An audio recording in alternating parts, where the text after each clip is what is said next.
हो सब चीज आई। जाइब बजरिया लाइब चुनरिया धूमधाम से होई पूजाई।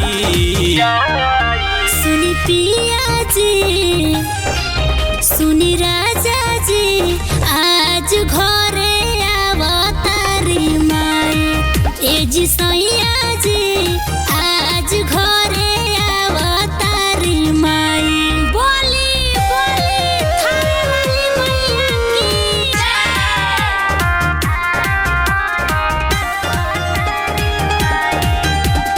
PS production Gopalganj. हलवा भी बनी पूरी भी बनी आई लवंग अगरबत्ती। मालिन आई है फुलवाली आई है कवनो सामान नहीं घटी। ए पिया निमिये पझुलुआ लगाए बुहो ताही झुलुआ प मैया के झुलाए बुहो। जय हो सरनिया पूजी हो चरनिया दी हो तू दियावा जराई।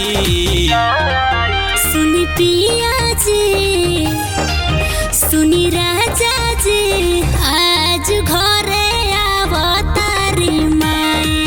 ए जी सैया जी आज घरे आवतारी माई। बोली बोली दुर्गा मैया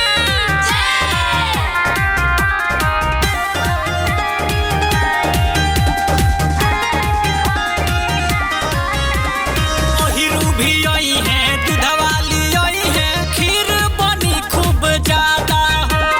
पोथी आई है पंडित जी आई है कोइले बड़े हमसे वादा ए हो। पिया देवरू विकास के बोलाए बुहो पान के पताया कसैली मंगाए बुहो।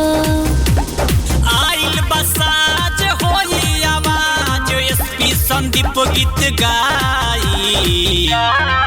सुनी पिया जी सुनी सैया जी आज घरे आवतारी माई। सुनी राजा जी आज घरे आवतारी माई। PS production Gopalganj.